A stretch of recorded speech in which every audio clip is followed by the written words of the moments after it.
Hello students, welcome on your YouTube channel.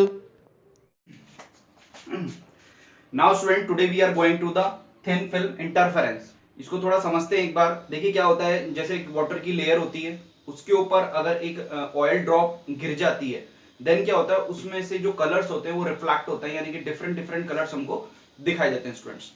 Second example, जैसे आपकी जो होलोग्राम्स होते हैं उसमें जो 3D इमेजेस होती हैं वो भी डिफरेंट डिफरेंट, जो सो बबल्स होते हैं स्टूडेंट्स, उसके अंदर भी जो डिफरेंट डिफरेंट कलर्स है वो दिखाई देते हैं ड्यू टू द इंटरफेरेंस। ठीक है, देखिए जो प्रिज्म के अंदर जो कलर दिखाई दे रहे थे due to the dispersion, but यहां पर जो इंटरफेरेंस है उसकी वजह से कलर प्रोड्यूस हो रहे हैं, उसकी वजह से दिखाई दे रहे हैं स्टूडेंट्स। ठीक है, तो चलिए पहले एक बार डायग्राम को समझते हैं और फिर आगे चलते हैं। चलिए, तो देखिए यहाँ पर मैंने एक डायग्राम पैटर्न शो किया हुआ है। ये पूरी की पूरी एक ट्रांसपेरेंट फिल्म है। इसकी जो थिकनेस है it is T and the refractive index is mu. अब देखिए यहाँ पर क्या हो रहा है, यहाँ पर एक लाइट आ रही है, ये ऐसे, ये इंसिडेंस लाइट है और यहाँ पर ये रिफ्लेक्ट हो जाती है, ये दोनों आई आई है। ठीक है, उसके बाद में ये जो क्या काम करेगा, एक रिफ्रैक्टिंग मीडियम का काम करेगा स्टूडेंट्स। तो यहाँ से जो लाइट रेज है वो रिफ्रैक्ट हो जाती है। ठीक है, उसके बाद में यहाँ से ये वापस से रिफ्लेक्शन हो जाता है और कुछ पार्ट इसका रिफ्लेक्ट हो जाता है, यानी कि ट्रांसमिट हो जाता है स्टूडेंट्स। चलिए, यहां से वापस से इसका रिफ्लेक्शन होता है, यहां से भी रिफ्लेक्शन हुआ, यहां से भी रिफ्लेक्शन हुआ, यहां से भी रिफ्लेक्शन हुआ, लेकिन यहां से रिफ्लेक्शन के साथ साथ में ट्रांसमिशन भी हो रहा है। ठीक है ना, वो ट्रांसमिटेड भी हो रही है। उसके बाद यहां से बात देखिए, यू के बाद में, यू के बाद में वापस से उसका क्या हो रहा है, रिफ्लेक्शन हो रहा है और ट्रांसमिटेड हो रहा है। जो लाइट्स हो रही है यू के बाद में वो ट्रांसमिटेड हो रही है। समझ में आया? चलिए, अब देखिए जरा यहां से देखिए, ये R1 है और ये R2 है। अगर ऑब्जर्वर यहां पर है, देन यहां से जो निकलने वाली रेज है सेम फ्रीक्वेंसी की है एंड सेम डायरेक्शन में जा रही है। इट मींस यहां पर एक इंटरफेरेंस पैटर्न शोन होने वाला है, दिखाई देने वाला है। This is called the reflected system. This is called the reflected system. Now देखिए ये वाला जो पोर्शन है ना, यहां पर भी अगर एक ऑब्जर्वर होगा, देन उसको यहां पर भी एक पैटर्न दिखाई देने वाला है कलर्स का। देखिए जो लाइटें यहां पर डिसअपियर हो जाती हैं वो यहां पर दिखाई देती हैं, और जो कलर्स यहां पर डिसअपियर हो जाते हैं वो यहां दिखाई देते हैं स्टूडेंट्स। यानी कि दोनों system, transmitted systems and the reflected system, both are the complementary systems. ठीक है, समझ में आ गया?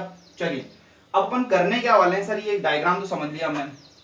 अपन जैसे YDAC में अपन ने पार्ट डिफरेंस निकाला था, वैसे इसके अंदर भी अपन पार्ट डिफरेंस निकालने वाले हैं। ठीक है, जो रिफ्लेक्टेड सिस्टम है उसके लिए अपन क्या करेंगे, पार्ट डिफरेंस फाइंड आउट करेंगे। जो पाथ डिफरेंस आएगा आपके पास में उसको कंस्ट्रक्टिव और डिस्ट्रक्टिव कंडीशंस के बराबर पुट कर देंगे और वहां से वैल्यूज फाइंड आउट करेंगे। चलिए, तो मुझे क्या इस वाली रे और इस वाली रे के बीच में पार्ट डिफरेंस निकालना है रिफ्लेक्टेड सिस्टम के लिए। मैं केस 1 ले रहा हूं for the reflected system students. तो मैं क्या करूंगा, यहां से एक परपेंडिकुलर ड्रॉ करूंगा ऐसे। तो ये कितना हो गया, 90 डिग्री, ये यहीं पर मीट हो रही है ना, इसको एन नाम दे दो आप।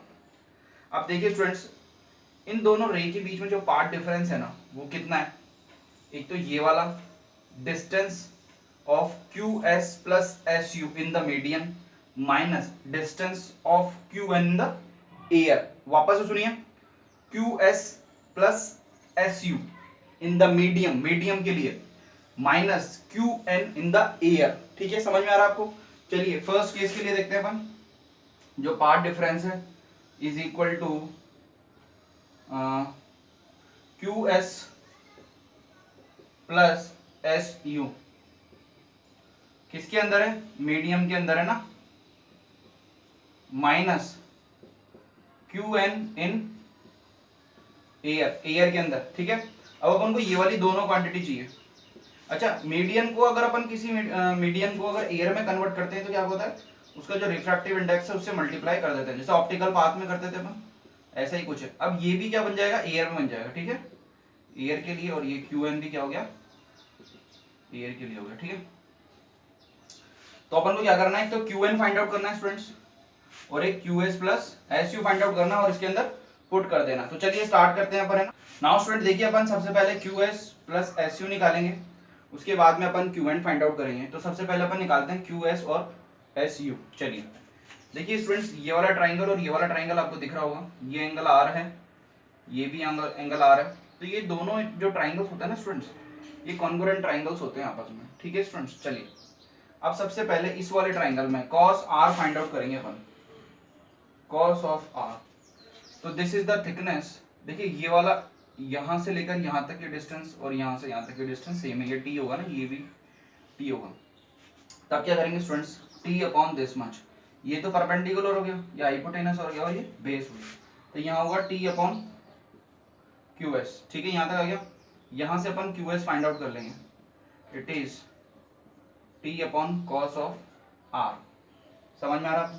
अब देखिए ये जो क्यू एस है ना, ये जो क्यू एस है और ये जो एस यू, ये दोनों आपस में क्या है स्टूडेंट्स, ये बराबर है। अभी मैंने बता दिया था आपको, कॉन्ग्रुएंट ट्रायंगल है।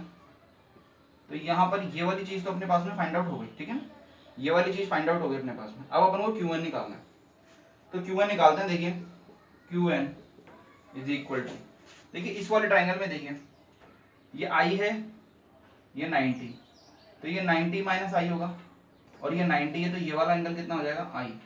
अब इसके अंदर साइन आई निकालिए आप एक, साइन आई बराबर क्या हो गया, परपेंडिकुलर अपॉन हाइपोटेनस। तो परपेंडिकुलर इज क्यू एन और हाइपोटेनस क्या है, hypotenuse is Q U, hypotenuse is Q U. देखिए मैं इस क्यू यू को कैसे लिख रहा हूं एक बार, Q M plus M U, Q N is equal to Q M plus M U sine of I.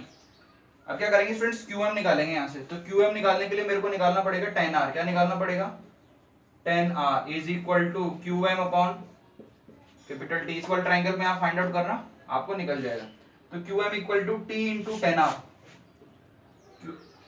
T into tan R, Q M की वैल्यू अपन ने यहाँ पुट कर दी। अब देखिए एम यू क्या है, अब आपको दिख रहा होगा ये जो क्यू एम और एम यू दोनों क्या है, इक्वल है। चलिए तो मैं यहाँ पर 2 लगा देता हूँ, ये दोनों तो बराबर हो ही गए।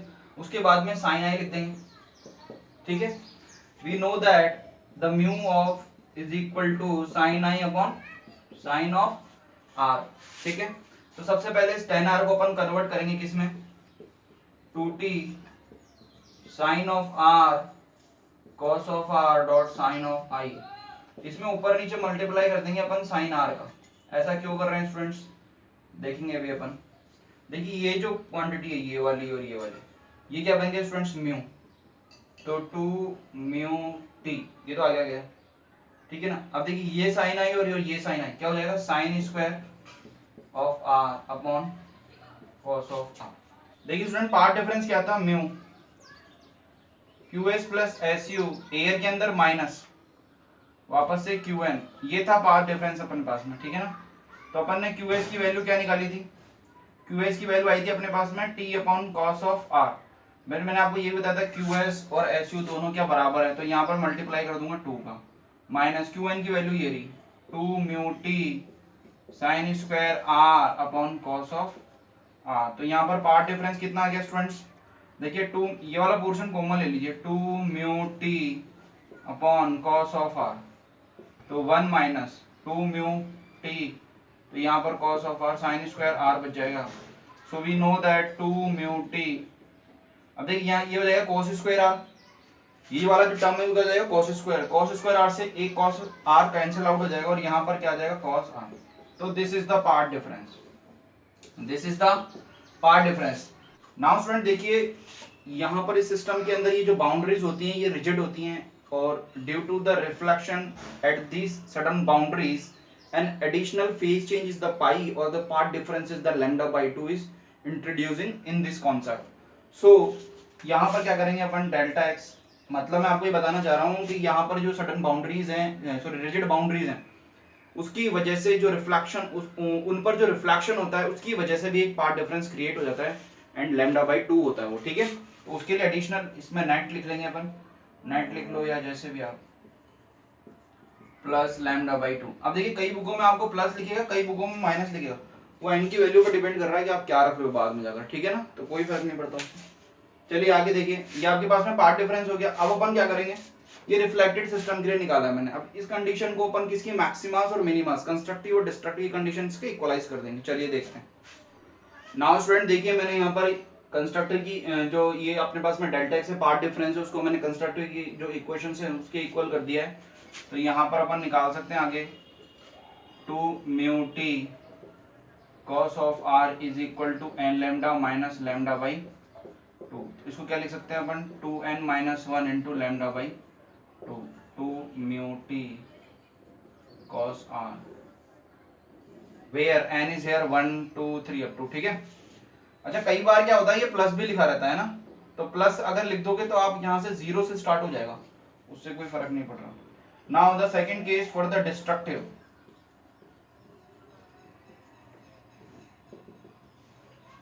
तो अपन क्या करेंगे, इसको डिस्ट्रक्टिव की केस के बराबर कर देंगे, plus lambda by 2 is equal to 2n minus 1 into lambda by 2। तो इसका जो केस आएगा वो आएगा 2t cos r is equal to n lambda. Now student देखिए मैंने ट्रांसमिटेड सिस्टम के लिए कंस्ट्रक्टिव और डिस्ट्रक्टिव की केस को लिख दिया है, मैंने यहाँ पर एक्सप्लेन नहीं किया है उसको। तो देखिए जो ट्रांसमिटेड सिस्टम होता है उसके लिए कंस्ट्रक्टिव के लिए जो कंडीशन होती है वो ये होती है, और जो डिस्ट्रक्टिव के लिए कंडीशन होती है वो ये होती है। तो देखते हैं इन दोनों सिस्टम को थोड़ा कंपेयर करते हैं। देखिए स्टूडेंट्स यहाँ पर जो डिस्ट्रक्टिव का केस था वो यहाँ पर ट्रांसमिटेड का केस है, देख लीजिए आप, ठीक है। यानी कि जो लाइट इस रिफ्लेक्टेड सिस्टम के लिए डिसअपीयर हो जाएगी, डिस्ट्रक्टिव का केस मतलब डिसअपीयर हो जाएगी, वो ही लाइट ट्रांसमिटेड सिस्टम में अपन को दिखाई देगी स्टूडेंट्स। अब देखिए जरा डिस्ट्रक्टिव के केस के लिए 2 μt cos r, ये वाला जो काम है, यानी ट्रांसमिटेड सिस्टम के लिए जो डिस्ट्रक्टिव था वो रिफ्लेक्टेड सिस्टम के लिए क्या हो जाएगा, कंस्ट्रक्टिव हो जाएगा स्टूडेंट्स। समझ में आ रही है आपको, कंस्ट्रक्टिव हो जाएगा। ये यहाँ से मैंने बोला था ना आपको प्लस भी लिख लेना, फिर यहाँ से 0 से काउंट हो जाएगा। तो इसके अंदर क्या हो रहा है स्टूडेंट्स, जो लाइनें यहाँ पर, जो कलर्स यहाँ पर डिसअपीयर हो रही है वो यहाँ पर क्या हो जाते हैं, अपीयर हो जाते हैं। यानी कि दोनों जो सिस्टम होता है वो आपस में एक दूसरे के क्या होते हैं, कॉम्प्लीमेंट्री होते हैं स्टूडेंट्स। तो आई होप आपको समझ में आया होगा ये। चलिए एक मैं आपको इसमें नोट और करवा देता हूँ नॉर्मल इंसिडेंस का। नॉर्मल इंसिडेंस ये तो सभी में करते हुए हैं अपन। देखिए जब नॉर्मल इंसिडेंस होता है ना तो r equal to refraction angle equal to क्या होता है, 0 हो जाता है। So cos r is equal to 1। So जब cos r इक्वल टू 1 हो जाएगा तो यहाँ पर जो पार्ट डिफरेंस आने वाला है ना स्टूडेंट, वो कितना आने वाला है, 2 μt। आई होप आपको समझ में आ रहा होगा। जो पार्ट डिफरेंस आने वाला वो क्या आ रहा है, 2 μt स्टूडेंट, समझ में आया होगा आपको। नाउ स्टूडेंट देखिए मैंने एक क्वेश्चन लिया है यहाँ पर आपके लिए, light of the wavelength is 6000 angstrom. वो इंसिडेंस होती है, एक ग्लास प्लेट है उसके ऊपर, उसका refractive index for the glass plate it is 1.5 such that angle of refraction है यहाँ पर students, it is 60 degree. Calculate the smallest thickness of the glass plate, t is thickness of the glass plate here of the plate which will make it appears dark by the reflection। तो देखिए dark आया यहाँ पर, क्या है students, dark आया, और reflection यानी कि रिफ्लेक्शन की जो डार्क वाली जो कंडीशन है वो अपन फॉलो करेंगे यहाँ पर। तो देखिए क्या होता है, रिफ्लेक्शन सिस्टम के लिए क्या होता है, जो डार्क वाली कंडीशन है 2 μt cos r is equal to n lambda. इसमें इस t को फाइंड आउट करना है आपको, तो t is equal to n lambda. अब देखो उसने यहाँ पर एक टर्म यूज किया है स्मॉलेस्ट, ठीक है, n lambda 2 mu cos of r। इसमें वैल्यू पुट करेंगे, n is equal to 1 lambda. Lambda कितना हो गया, 6 एंगस्ट्रॉम है, तो इसको मीटर में कन्वर्ट करने के लिए 6 इंटू 10⁻⁻7 मीटर लगा देंगे मल्टीप्लाई में। बाद देखिए 2 इंटू म्यू की वैल्यू कितना है 1.5 into cos r is it 1/2, 4 into 10⁻⁻7 of metre. ठीक है ना, इजी क्वेश्चन था, फॉर्मूला बेस्ड क्वेश्चन था। आपको जितने भी जो फॉर्मूलेज हैं रिफ्लेक्टेड सिस्टम और ट्रांसमिटेड सिस्टम दोनों के लिए डायरेक्टली आप फॉर्मूला याद कर सकते हैं स्टूडेंट्स। ठीक है, चले आगे। नाउ स्टूडेंट देखिए मैंने यहाँ पर एक पॉइंट लिखा हुआ है, when the waves from the two coherent sources S1 and S2 interfere in the space, the shape of the fringes is hyperbolic with the two foci at the S1 and S2। तो देखिए मैंने यहाँ पर इसी के लिए ये जो इसने जो फ्रिंज की जो शेप बताई है हाइपरबॉलिक, उसके लिए मैंने डायग्राम ड्रॉ किया है। यहाँ पर S1 और S2 दो क्या है, यहाँ पर कोहेरेंट सोर्सेज हैं। यहाँ से एक लाइट रे आ रही है, इसके ये इंटरफेरेंस पैटर्न यहाँ पर ड्रॉ हो रहा है, और यहाँ पर जो इंटरफेरेंस पैटर्न ड्रॉ हो रहा है वहाँ पर क्या डिफरेंट फ्रिंजेस आपको दिखाई दे रही है। तो देखिए ये जो मिडल वाली फ्रिंज है, ये वाली, ये क्या होती है, स्ट्रेट लाइन। क्या होती है स्टूडेंट्स, स्ट्रेट लाइन होती है। बाकी देखिए ये वाली फ्रिंज, ये वाली अप एंड डाउन, ठीक है, दोनों तरफ इस स्ट्रेट लाइन की सेंट्रल वाली के ऊपर और नीचे दोनों तरफ क्या होती हैं, हाइपरबॉलिक शेप्स होती हैं फ्रिंजेस की। ठीक है, तो जो यहाँ पर लिखा हुआ है वो मैंने आपको यहाँ पर डायग्राम के थ्रू समझा दिया। नाउ स्टूडेंट देखिए, ये जो फ्रिंज होती है ना, इसका शेप क्या होता है, हाइपरबॉलिक होता है, सर्कुलर भी होता है, कॉन्सेंट्रिक भी होती है, लेकिन यहाँ पर मैंने हाइपरबॉलिक का पॉइंट लिया। नाउ स्टूडेंट्स, ये जो फ्रिंज होती है ना स्टूडेंट्स, ये ना तो इमेज होती है, कई स्टूडेंट इसको इमेज समझ लेते हैं और कई स्टूडेंट इसको शैडो समझ लेते हैं। इमेज भी नहीं होती और शैडो भी नहीं होती स्टूडेंट्स। फिर क्या होती है स्टूडेंट्स, ये होता है जो लोकस S2P और -S1P, आपने पार्ट डिफरेंस निकाला था किसी पॉइंट P के लिए। सपोज करो मैं यहाँ पर कोई पॉइंट कंसीडर कर रहा हूँ, पॉइंट P। अब इसके ऊपर कोई फ्रिंज ड्रॉन होगी, ठीक है ना, इंटरफेरेंस पैटर्न ड्रॉ होगा और यहाँ पर कुछ फ्रिंज मिल जाएगी अपन को, ठीक है। तो इस पाथ डिफरेंस के लिए, सॉरी इस पॉइंट P के लिए जो पाथ डिफरेंस होना चाहिए ना स्टूडेंट्स, ये क्या होना चाहिए, कांस्टेंट होना चाहिए। क्या होना चाहिए, कांस्टेंट होना। सपोज करो एक और पॉइंट ले लो आप R, फिर एक पॉइंट ले लो Q, फिर एक पॉइंट ले लो C। ऐसे ही इन सब पॉइंट्स के लिए जो लोकस है, इस P का जो लोकस है इन सब पॉइंट्स के लिए क्या होना चाहिए, जो पाथ डिफरेंस है वो क्या होना चाहिए स्टूडेंट्स, वो सारा कांस्टेंट होना चाहिए। ठीक है, इस कांस्टेंट पाथ डिफरेंस को अपन इक्वलाइज कर देते हैं किसके, कंस्ट्रक्टिव और डिस्ट्रक्टिव की केस के लिए। ठीक है, इसी तरीके से हमको क्या क्या मिल जाती हैं, ब्राइट फ्रिंजेस और डार्क फ्रिंजेस। नाउ स्टूडेंट देखिए, मैंने यहाँ पर फ्रिंज की एक डेफिनेशन लिखी है। फ्रिंज क्या है, ना तो इमेज है और ना ही शैडो है स्टूडेंट्स। तो यहाँ पर मैंने क्या लिखा है, लोकस ऑफ पॉइंट P। ये P पॉइंट का लोकस होता है। देखिए आपने देखा होगा जो दो स्लिट होती हैं, ये P पॉइंट है, ये सेंटर मैक्सिमा के ऊपर और नीचे वैरी होता है, ठीक है ना। जैसे जैसे हमको पार्ट डिफरेंस मिलता जाता है वैसे वैसे इसका इंटरफेरेंस पैटर्न शो हो जाता है और ब्राइट फ्रिंजेस के लिए ऊपर और नीचे ये घूमता रहता है ना, ठीक है ना। तो इस P पॉइंट का जो लोकस है ऊपर से नीचे तक, यही क्या कहलाता है स्टूडेंट्स, फ्रिंज कहलाता है। इसी लोकस के ऊपर डिपेंड करती है फ्रिंज की शेप क्या होगी। तो locus of the point P such that its path difference from the source is constant. तो यहां से यहां तक की जो डिस्टेंस है, ये जो पाथ डिफरेंस है ना आपके पास में, ये चीज ये क्या होना चाहिए स्टूडेंट, कांस्टेंट होना चाहिए। और ये क्या लिख दिया मैंने, यहाँ पर लिख दिया S2P - S1P is equal to constant. अब देखिए ये दो तरीके से कांस्टेंट हो सकती है, या तो S2P - S1P is equal to n lambda, या फिर S2P - S1P is equal to 2n - 1 into lambda by 2। तो इसके लिए तो क्या बन जाएगी, ब्राइट फ्रिंज, और इसके लिए क्या बन जाएगी, डार्क फ्रिंज स्टूडेंट्स। तो आई होप आपको ये टॉपिक अच्छा लगा होगा।